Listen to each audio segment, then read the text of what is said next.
The mud was cold. Too cold for someone's knees to be in it. Too cold for bare hands, shaking and red, to press against it for balance. Amanda's breath came out in shallow gasps. Her face was soaked, not just with the rainwater pooling around her, but with tears that had long outlasted the storm. Her hair clung to her face in messy strands. Her soaked dress, once light blue, now the color of the earth. And still, no one moved to help her. Please, please don't leave me here, she whispered, but her voice cracked into a full sob by the time she said here. She wasn't a child. She wasn't even helpless. Technically, she was 20, and yet she didn't even know who she really was. She didn't know where she came from. She didn't know her birthday. She didn't know the name of a single person who cared if she was alive or dead. The only name she knew was Amanda, and even that wasn't hers. Jeremy had given it to her the day she was discharged from the hospital, bruised, disoriented, her memory a blank canvas. She looks like an Amanda, he had said. Let's just call her that. Give her something. He had smiled back then. She remembered the warmth in it. There was no warmth now. Catherine stood in the doorway of the bungalow, arms folded, face like carved stone, the kind of woman who could snap a person in half with her tone alone. Behind her, Jeremy hovered, clearly torn between fear and guilt. His eyes didn't meet Amanda's. Get up and leave, Catherine snapped. I said leave this house. Now. Amanda tried to rise, hands slipping in the wet muck. Her elbow buckled, and she landed back in the mud with a soft grunt of pain. I don't know where to go, she cried, lifting her face. I don't remember anything. Please. I'm sorry. I didn't mean to break the cup. Catherine's nostrils flared. It was not just a cup. Jeremy flinched. Because that was a lie and they both knew it. It was just a cup. Amanda didn't answer. She was shaking now, more from shame than the cold. Her voice came out small, broken. I didn't even know I was clumsy. I didn't know. I don't even know what I'm doing. Catherine's expression twisted, disgust, and something else, jealousy, flashing across her face. You think you can just come into my house, look sweet and innocent, start breaking things like you own the place? You think I don't see through that act? Amanda's eyes widened. No, I don't even know how to act. I swear, I don't even know who I am. Silence followed. Wet, heavy. The rain had stopped falling, but it still dripped from the edges of the tin roof like the house was crying too. You're old enough to work, Catherine spat. Old enough to use your face to find help. Or a man. Or whatever it is girls like you do. Go. Amanda lowered her head. Her fingers dug into the earth beneath her like she could disappear into it if she just held on tight enough. Please, she whispered. Ma, please. Don't send me away. I don't know anybody. That laugh. It wasn't even a real laugh. It was dry, cruel. You will know somebody today, Catherine said darkly. They're outside. Amanda blinked up at her, confused. Who? Then it came. A sound. Not thunder. Not rain. Engines. 3 of them. Deep. Clean. Too clean for this street. Amanda turned her head slowly. Jeremy did too. Catherine's frown deepened. What? Who is coming here? She muttered. The compound's rusty gate creaked open, and 3 black SUVs rolled in, one behind the other. Tinted. Gleaming. Out of place in every possible way. They looked like the kind of cars that belonged outside embassies or behind presidential convoys. Not in this tiny, waterlogged compound where the only other car had a cracked windshield and a door that wouldn't shut. Jeremy took a half step back. What is this? Catherine pulled her wrapper tighter, patted her hair quickly. Maybe it's government, she said, almost to herself. Maybe someone came to thank us for helping the girl. Smile. Act helpful. But her hands were already shaking. The first SUV stopped. The back door opened, and he stepped out. Tall, broad, black suit tailored sharp. The kind of face that didn't flinch. His eyes scanned the house, then Jeremy, then Catherine, and then Amanda. His entire face changed. Amanda, he breathed. Amanda stopped crying. Something about the way he said her name. It didn't sound like someone guessing. It sounded like someone remembering. Someone who had lost something. Amanda looked up at him, lips parted.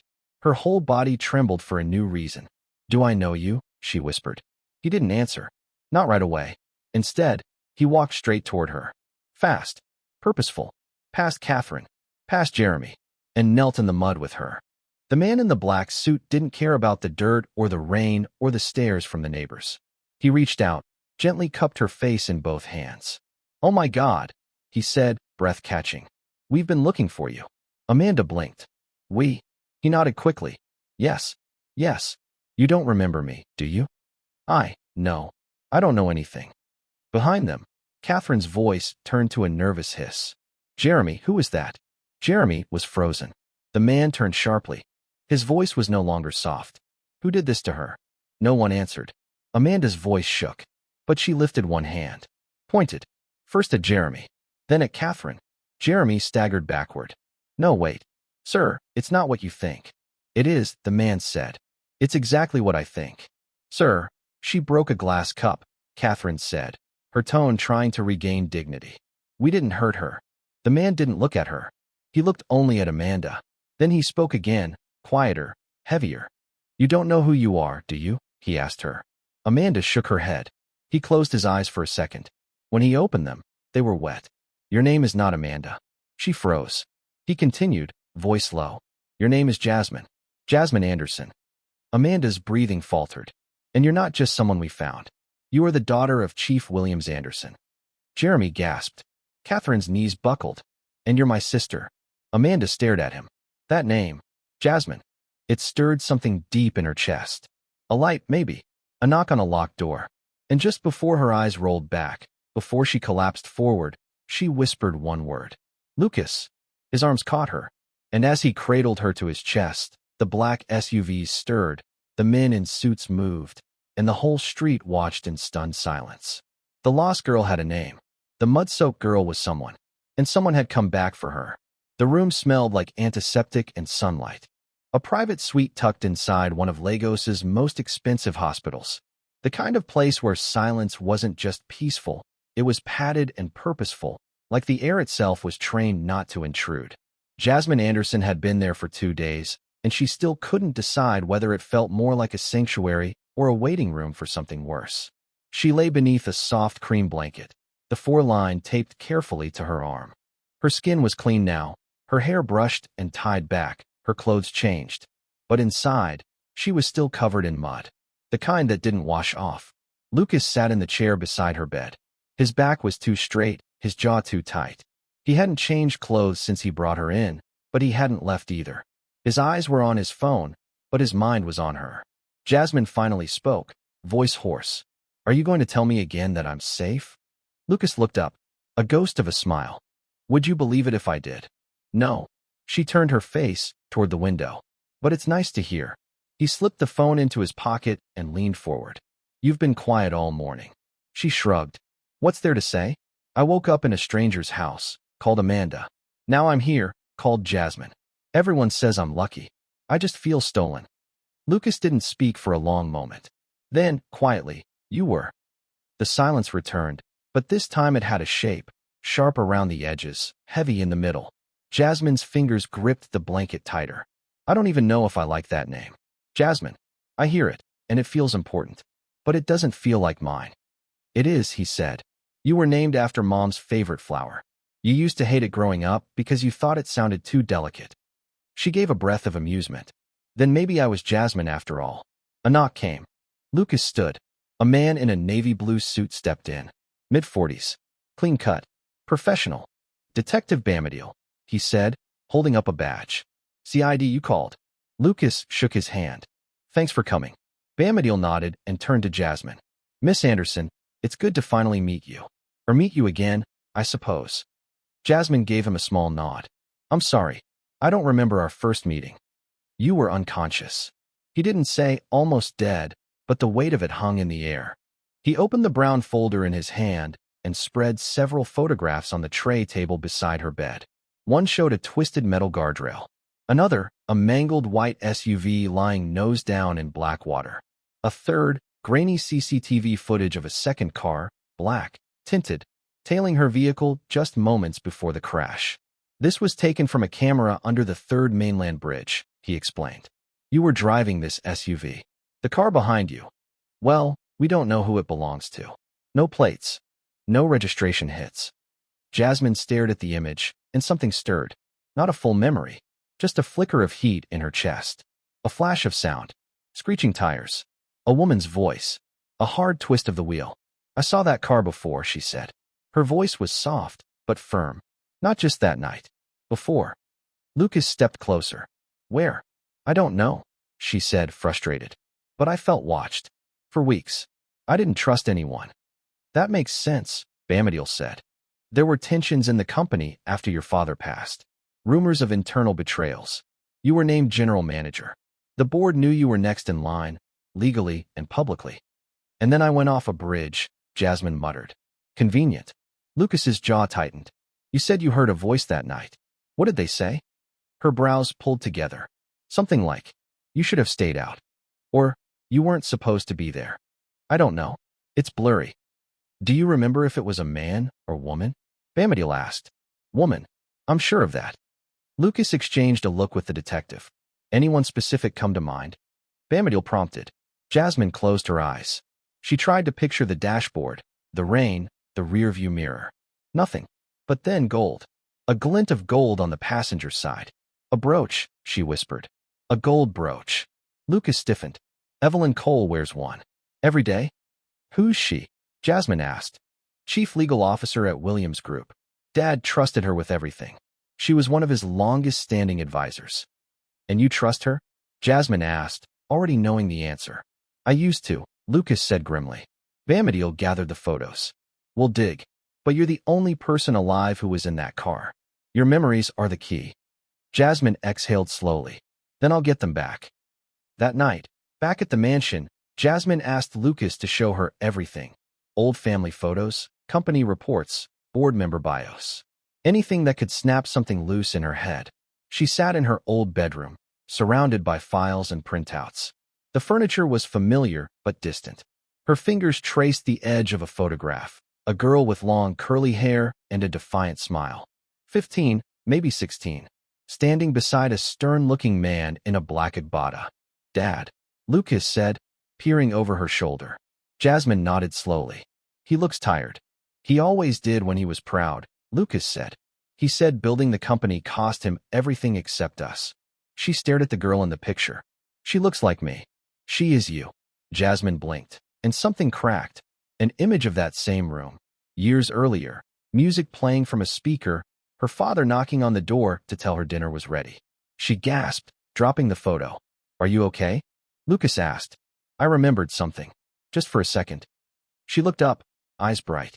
He knocked 3 times. He always knocked 3 times. Lucas smiled. Yes, he did. It wasn't much, but it was something.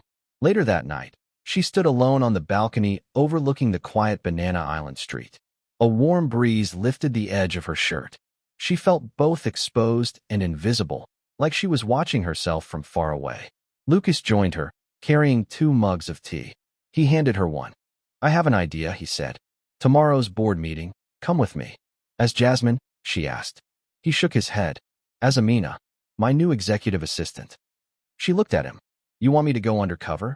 I want you to see their faces, hear their voices. Maybe it'll trigger something. She took a sip of tea. You really think I can handle being in the same room with the person who tried to kill me? I think you've already survived worse.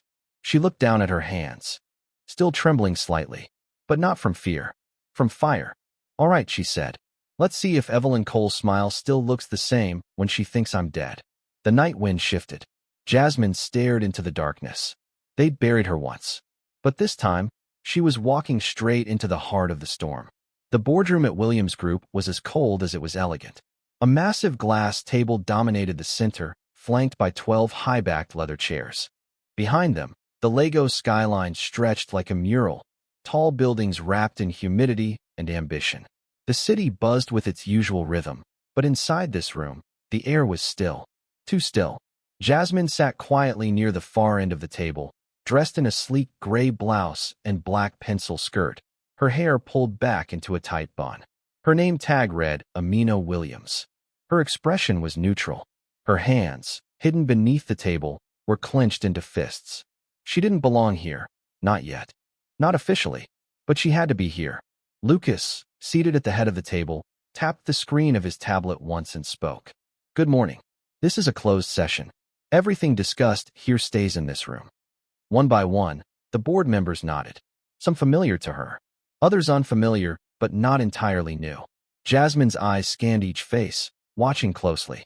Femi Ajayi, CFO, nervous, eyes flicking toward the reports like he was trying to memorize excuses. Mrs. Evelyn Cole, Chief Legal Officer, composed. Perfect posture. A golden brooch on her lapel catching the light. Jasmine's stomach turned. That brooch. She'd seen it before. But Evelyn wasn't even looking at Lucas. She was watching Jasmine. Amina. Like she was trying to place her. Lucas continued. We'll begin by reviewing project performance and capital movement since Q2. He gestured to the projector. A graph appeared. Jasmine barely saw it. Her attention stayed on Evelyn. The woman was too calm. Too precise. Lucas spoke again, voice even. It has come to our attention that several assets under the Williams Foundation were moved to a shell corporation within the last 3 months. Femi swallowed. Yes, sir. We had to protect certain portfolios from the volatility after Jasmine's. He corrected himself, after the accident. Lucas nodded slowly. And you didn't think it appropriate to inform me? Femi's silence was an answer. Evelyn stepped in smoothly. There were legal complexities. We didn't want to trigger shareholder panic, especially with public uncertainty around Miss Anderson's status. Jasmine flinched at how casually she said it. Like her life had been a line item. Lucas's face didn't change. And who signed the transfer authorizations? Evelyn smiled politely.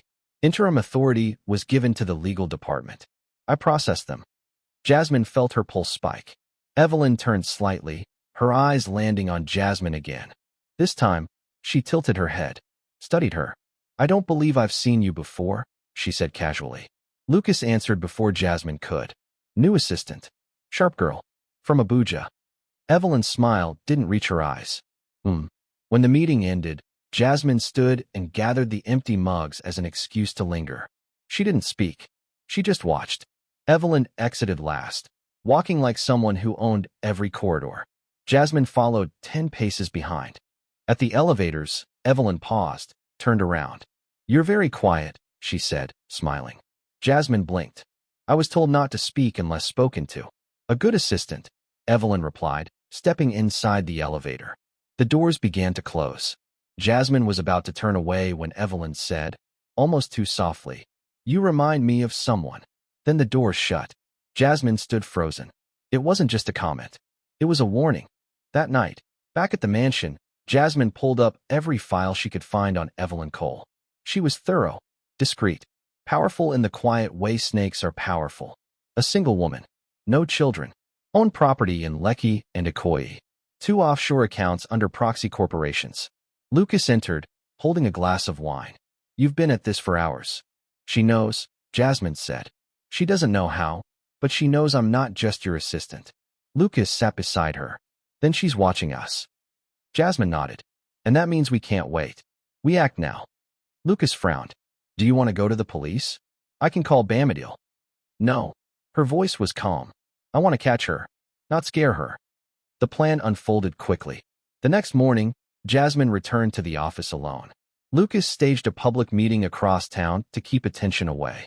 Jasmine slipped into the legal archive room with a stolen access badge. The records were meticulous. Cold. Dated. But in one cabinet, tucked beneath a file labeled Williams Group, Legacy Trust, she found it. A scanned document. A will. A fake will. She didn't know how she knew it. But she knew it. The signature wasn't her father's. It was close, but not close enough. Jasmine took photos of everything. Each page. Each transaction. The hidden sale agreements. The forged witness names. Evelyn's initials. And then she heard it. Footsteps. Not fast. Not panicked. Calm. Confident. Jasmine ducked behind a tall shelf, phone clutched in her hand. Through a crack, she saw Evelyn enter. Alone. The woman stood still, then said aloud to no one in particular. Funny how memories work. 1 minute you're invisible. The next, you're walking around wearing someone else's face. Jasmine's blood went cold. You should have stayed gone, Jasmine, Evelyn continued. You don't belong here anymore. Then, after a beat, she left. Jasmine waited 5 minutes before moving. Her hands were shaking, but her face was calm. She had the evidence. And Evelyn had just admitted everything. To the air, yes, but out loud. That night, back at the mansion, Jasmine showed Lucas the files, the photos, the audio she managed to catch. Lucas stared at the screen. She tried to erase you. And take everything. Jasmine nodded. Now we let the world see who she really is. Lucas looked at her with a strange expression. What? She asked. You're not the girl I used to know, he said quietly. She looked down at her hands. No, I'm not. Then she looked up. But I like who I'm becoming. Outside, the night pressed against the windows like a warning. But Jasmine didn't flinch. They had tried to erase her. Tried to turn her into Amanda. Now Jasmine Anderson was back. And she had names. The atrium of the Williams Foundation headquarters was a palace of glass, marble, and polite deception. On a regular day, it served as the heart of the company's charitable empire, a stage for press conferences and donation ceremonies, a hallway of photo ops and polished promises. But today, it was more than just a venue. It was the setting for a reckoning. Outside, traffic jammed the street. Reporters gathered in clusters like storm clouds, clutching notepads and microphones. Inside, the floor gleamed so brightly it looked wet. The banners had been hung since dawn. Williams Foundation relaunch, honoring the past, shaping the future. Potted palms flanked the stage. Bottled water was aligned with military precision. Everyone was watching, but not for the reasons they thought. Backstage, behind a thick velvet curtain, Jasmine stood still.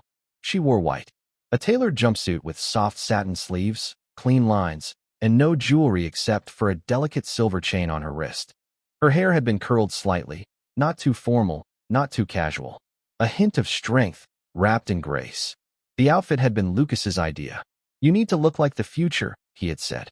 Now she looked like a mirror that refused to lie. Inside, she was shattering. Breathe, Lucas whispered beside her. She didn't answer. He turned to her. We don't have to do this today. She looked at him. Eyes steady, mouth still. We do. Because she's here. Evelyn Cole had arrived early. Jasmine had watched her step out of a sleek black Lexus, dressed in a dark emerald pantsuit, sunglasses perched on her nose. Calm, serene, effortless, even under pressure. But Jasmine had seen what hid behind that calm. She had heard the voice in the rain, the words before the crash. She could feel the lie sitting in Evelyn's throat like a stone. At noon, sharp, the house lights dimmed. The host stepped onto the stage, and a practiced hush fell over the room. Ladies and gentlemen, the host began, her voice rich and controlled. Thank you for joining us today for a celebration of legacy, resilience, and renewal. A short corporate video began. Footage of Chief Williams, firm, fatherly, speaking at a podium. Children in school uniforms smiling. Lucas shaking hands with diplomats. Evelyn in brief flashes, signing papers, cutting ribbons. Not a single frame of Jasmine. Because as far as the world knew, she had died. The video ended. Applause followed. And then Lucas took the stage. He stood tall beneath the lights. Calm. The kind of calm Jasmine had learned was always quietest before something irreversible happened. I want to thank you for being here today, Lucas began. The Williams Foundation has always stood for more than business. It was our father's promise, to build not just wealth, but hope. Today, we honor that legacy not with words, but with truth. His voice was even, controlled. 4 months ago, my sister, Jasmine Anderson, disappeared in a car accident. The city mourned. The board moved on. We believed she was lost. He paused. Silence. Until we found her. A murmur moved through the crowd. Heads turned. Cameras clicked. Journalists leaned forward. And then the curtains pulled back. Jasmine stepped onto the stage. The silence turned electric. Like something sacred had just walked into the room. She walked slowly to the podium. Her heels clicked softly against the marble. The sound of them echoed across the atrium. Someone in the crowd gasped. Another whispered, "That's her. That's the girl from the video." Reporters scrambled for their phones. Jasmine stood at the mic and looked out. Her voice, when it came, was not soft. It didn't tremble. 4 months ago, I was supposed to die. Complete silence. I was followed. I was chased. I was driven off a bridge by someone who wanted me gone. No one breathed. I survived. But I lost everything. My name. My family. My memory.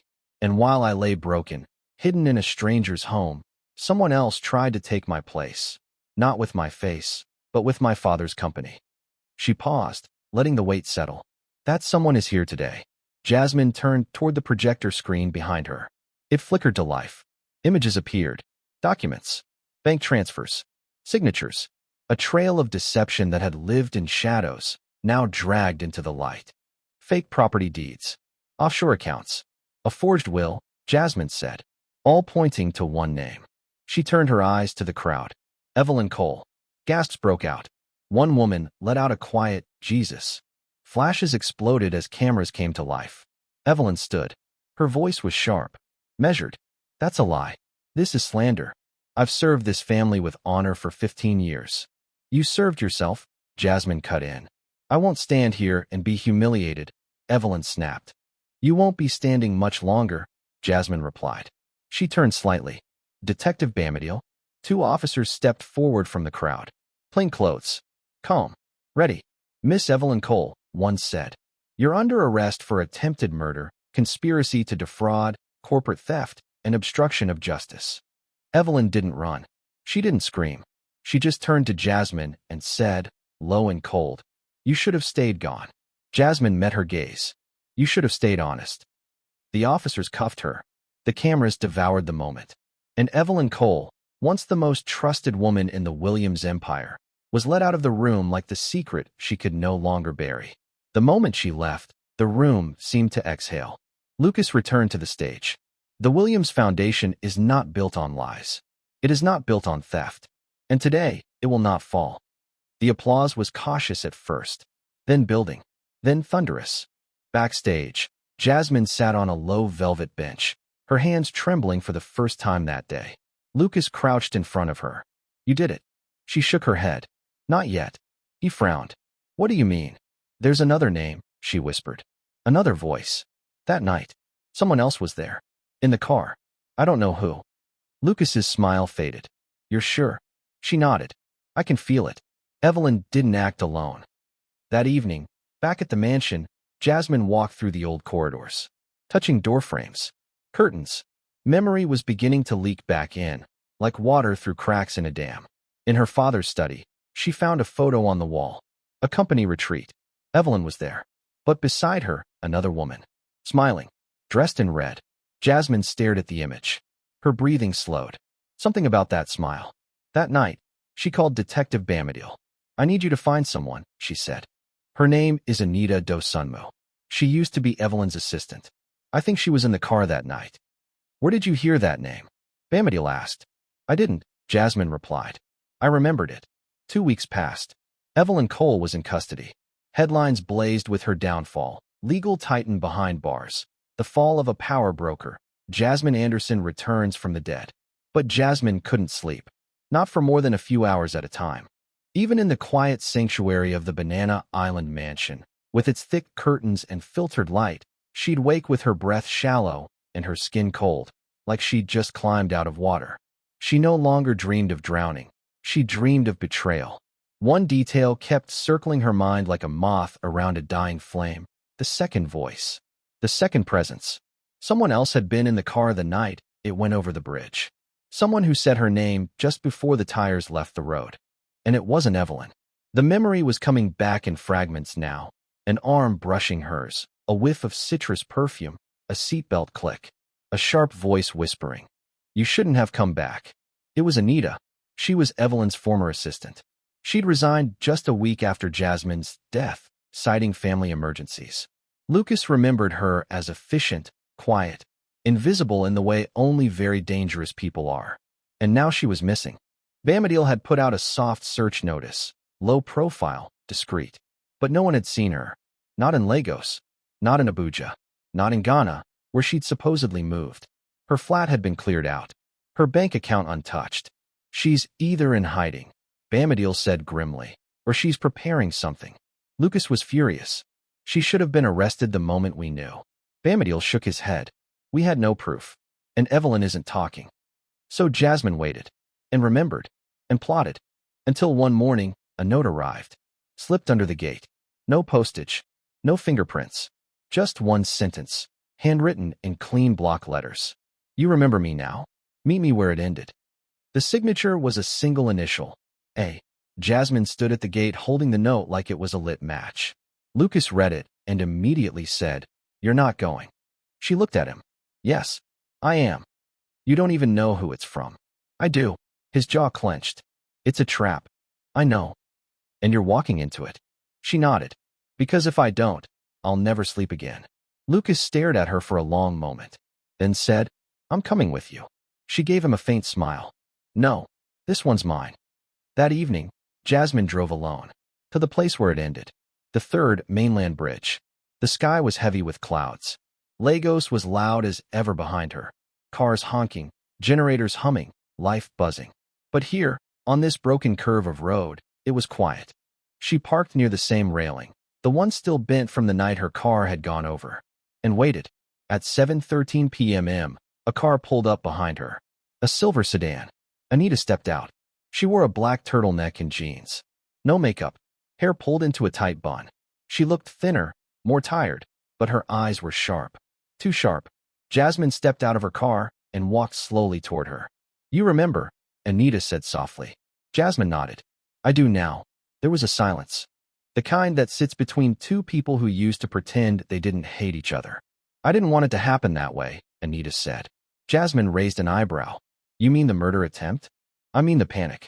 Evelyn was supposed to confront you, not kill you. But when you started asking questions about the fund transfers, you followed me. Anita didn't deny it. She told me to make sure you didn't report anything to Lucas. So you ran me off a bridge. Anita's eyes flashed. I was trying to scare you. But then it got out of control. You weren't supposed to be in the car alone. You weren't even supposed to drive that night. Evelyn thought you'd send a driver. And when you realized I was alive, I panicked. You disappeared. I thought I could disappear for good, Anita whispered. And now, I don't know.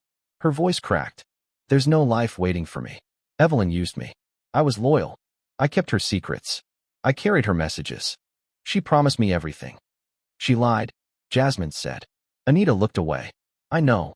The wind picked up. Jasmine stepped closer. You still have a choice. Anita laughed hollow. What choice? You can run. Or you can tell the truth. Anita looked at her, eyes red-rimmed. And then what? Prison? Probably, Jasmine said gently. But at least you stop running. Anita's shoulders slumped. She looked down at her hands. You were never supposed to survive. Jasmine nodded. I know.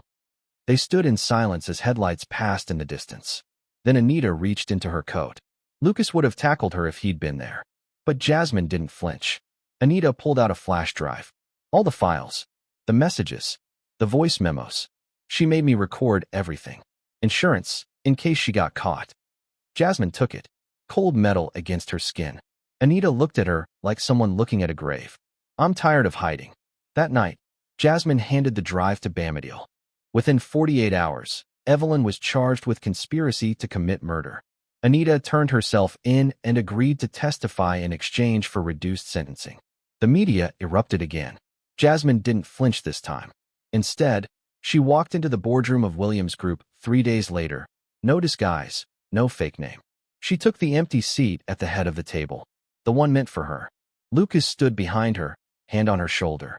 And Jasmine Anderson began her first official meeting as CEO. 3 months later, the sky over Banana Island glowed gold with sunset. Jasmine stood on the balcony of the mansion, sipping tea. Below, the garden lights flickered on, one by one. Behind her, the door opened. Catherine and Jeremy stepped into view. They looked older, smaller. The prison sentences had been light, probation, fines, mandatory counseling. But shame had carved more lines into their faces than time ever could. They stood quietly. Jasmine turned, calm. Thank you for coming. Catherine's eyes welled. We didn't expect. I asked you here. Jasmine interrupted gently. Jeremy nodded, still unable to meet her eyes. I wanted to say thank you, Jasmine said. Catherine blinked. For what? For giving me a name, even if it wasn't mine.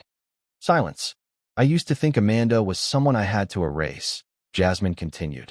But she kept me alive. So I honor her too. Tears rolled down Catherine's cheeks.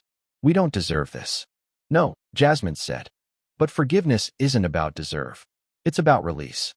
She stepped forward and handed them a sealed envelope. Catherine opened it with shaking fingers.